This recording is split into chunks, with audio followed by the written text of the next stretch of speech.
आप सभी इष्टोपदेश के ग्रंथ में आचार्य पूज्यपाद स्वामी की वाणी को सुन रहे हैं।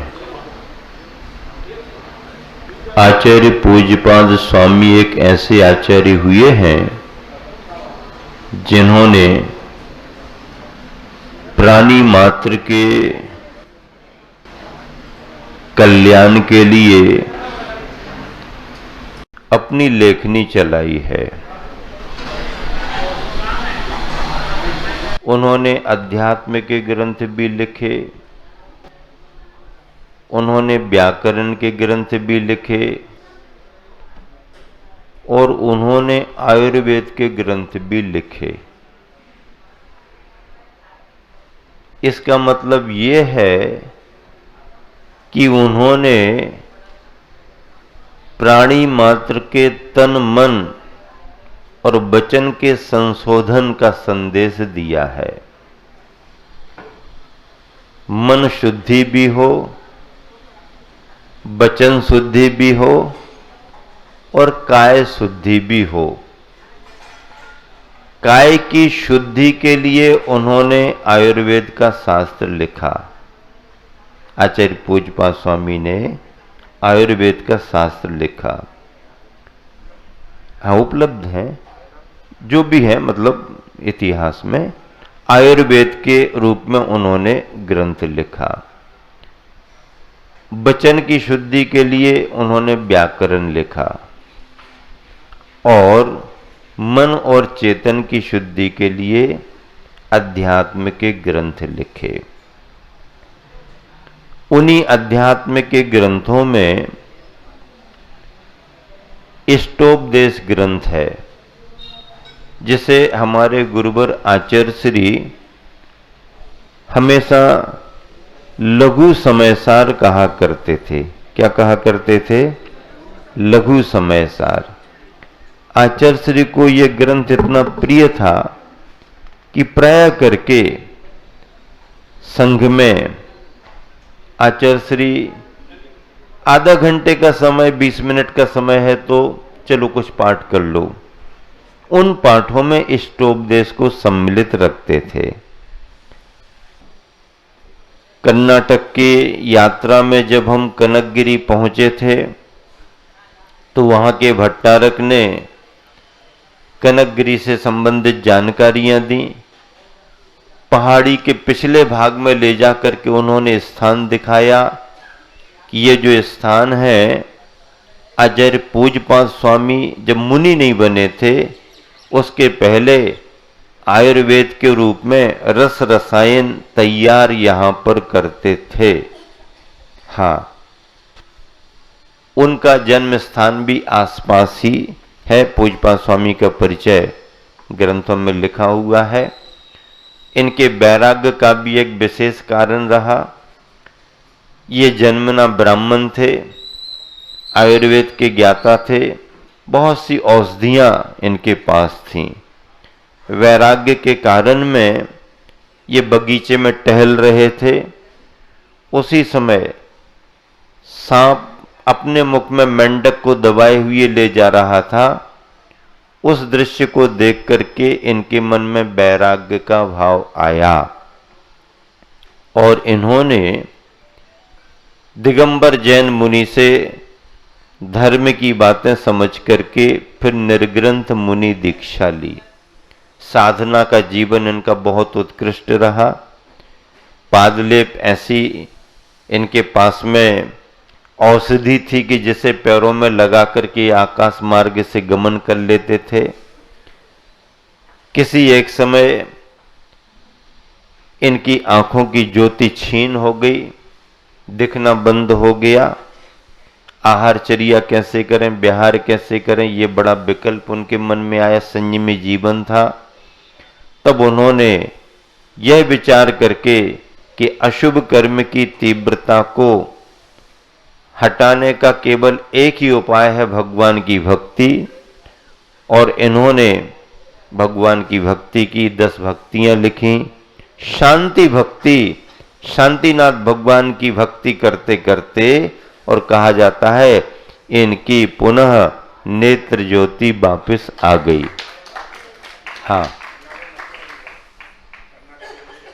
हाँ, तो इस तरह से ये सभी आचार्य पूज्यपाद स्वामी के जीवन के प्रेरक संदर्भ हैं। उन्होंने प्राणी मात्र की काय की शुद्धि के लिए चिकित्सा शास्त्र की रचना की। वचन की शुद्धि हमारी तुम्हारी रहे, वचनों पर नियंत्रण रहे, इसके लिए जैनेन्द्र व्याकरण शब्दावतार जैसे व्याकरण लिखे। और मन शुद्धि, चेतन शुद्धि, आत्मा की शुद्धि हो, इसके लिए आध्यात्मिक ग्रंथ लिखे।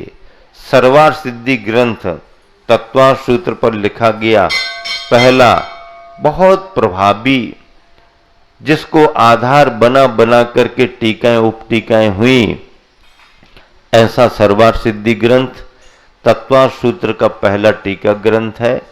लेकिन वह सर्वार सिद्धि टीका ग्रंथ भी मूल ग्रंथ जैसा माना गया, टीका सारी सूत्रों जैसी मानी गई। इतनी प्रसिद्धि सर्वार सिद्धि को प्राप्त हुई। यह 7वें नंबर का श्लोक चल रहा था, उसी को पुनः अपन देखते हैं। मोहेन संवृतम ज्ञानम स्वभावम लभते नहीं, मत्तः पुमान पदार्थानाम यथा मदन को द्रवई। एक साथ मिलकर के पढ़ें। मोहेन संवृतम ज्ञानम स्वभावम लभते नहीं, मत्तः पुमान पदार्थानाम यथा मदन को द्रवई। सारांश, जैसे मादक पौधों के खा लेने से, मादक पदार्थ के सेवन कर लेने से मनुष्य पदार्थों को ठीक ठीक तरह से नहीं जान पाता, भ्रमित हो जाता है, बुद्धि उसकी घूमने लगती है, विचार उसके स्थिर नहीं रह पाते, नशे में भ्रमित हो जाता है। उसी तरह मोह से आच्छादित ज्ञान भी आत्म स्वभाव को नहीं जान पाता। मोह से आच्छादित ढक गया है तो ज्ञान, लेकिन ढक गया है। अब ढक गया है तो फिर पता ही नहीं चलेगा कि हमारी शक्ति क्या है, हमारी सामर्थ्य क्या है। सुकमाल स्वामी को सामर्थ्य तो थी, संगनन था, शक्ति थी, लेकिन जब वो घर में थे, राजकुमार थे, समझ लीजिए श्रेष्ठी के परिवार में थे, तो सुख संपन्न थे, उनको बाहर का कुछ पता ही नहीं था। धूप उनको सहन नहीं होती थी, महल के अंदर ही रत्नों के प्रकाश में ही रहते थे। रत्नों के प्रकाश की ऐसी आभा कि आपको रात्रि का एहसास ही ना हो, उसमें ही रहते थे, बाहर घूमना फिरना नहीं था। और सुकुमारता तो इतनी बताई गई कि सरसों के दाने चुभ रहे हैं, सामने अगर कोई घृत से आरती उतारे तो आंखों से आंसू आने लगे। कोई बड़ा व्यापारी मखमल का कंबल, रत्न कंबल बेचने आया, राजा के दरबार में गया, राजा को पसंद आ गया, लेकिन जब कीमत पूछी तो राजा ने भी इनकार कर दिया कि अभी इसको नहीं लेना। अब नगर में कहीं ना कहीं तो बेचना है, अब राजा नहीं ले रहा तो कोई तो लेगा। इनके पिता का नाम भी प्रसिद्ध था श्रेष्ठी वर्ग में, उनके यहाँ पहुंच गए, उन्होंने देखा, उनको पसंद आ गया, कीमत सुनी, खरीद लिया, सुकुमार को ओढ़ने के लिए दे दिया। सुकुमार इतने सुकुमार थे कि उस मखमल के कंबल के मृदु और मुलायम रेशे भी उनको चुभने लगे तो उसने अलग कर दिया, ये हमारे काम का नहीं है। अब काम का नहीं है तो पिताजी को कोई दुख नहीं हुआ, तुम्हारे काम का नहीं, कोई बात नहीं। इस रत्न कंबल के टुकड़े टुकड़े बना करके और सुकमाल की रानियों की जूतियां बनवा दो। क्या बनवा दो? जूतियां बनवा दो। कोई बात नहीं, तुमको नहीं जम रहा, नहीं जमने दो। जूतियां बन गई, पहनने लगी, ये होने लगा, वो होने लगा। छत पर रखी होगी, चील की नजर पड़ी, उसने मांस का टुकड़ा समझा लाल लाल, उसको उठा करके भागी। घबराई, डर लगा उसको, मुंह से पकड़ छूटी, महल के प्रांगण में जूती गिर गई। अब जब जूती गिर गई तो कर्मचारी आते जाते, ये अंदर से आ गई होगी बाहर, ये अंदर की है, उसको अंदर भेजाई। राजा की नजर पड़ी, ये क्या है, कहां से आ गई? कहानी मालूम चली, ऐसा ऐसा हुआ, ये रत्न कंबल हमारे यहां पर कहां से आया, ये जूती कहां से आई, किसके यहां बिका रत्न कंबल, किसने जूती बनाई, उसका नाम मालूम हो गया। अब मिलने के लिए जाना है उससे, ऐसा कौन है, ऐसा रत्न कंबल भी जिसको चुपता है, कौन है? मिलने के लिए गए, अचानक खबर गई, भोजन का समय था। अब भोजन भी सुकमाल का अलग प्रकार का होता था। चावल के दानों को भिगो, सुवासित करो कमल पत्रों में, फिर उतने ही दानों का भोजन चावल बनेगा।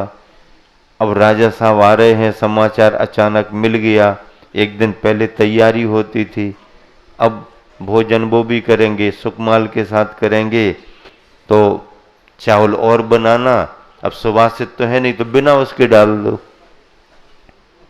परोसा गया आने पर, तो सुकमाल को लगा आज तो मामला हमारा बिगड़ा दिख रहा है, ये तो अलग तरह के, दो तरह के हैं।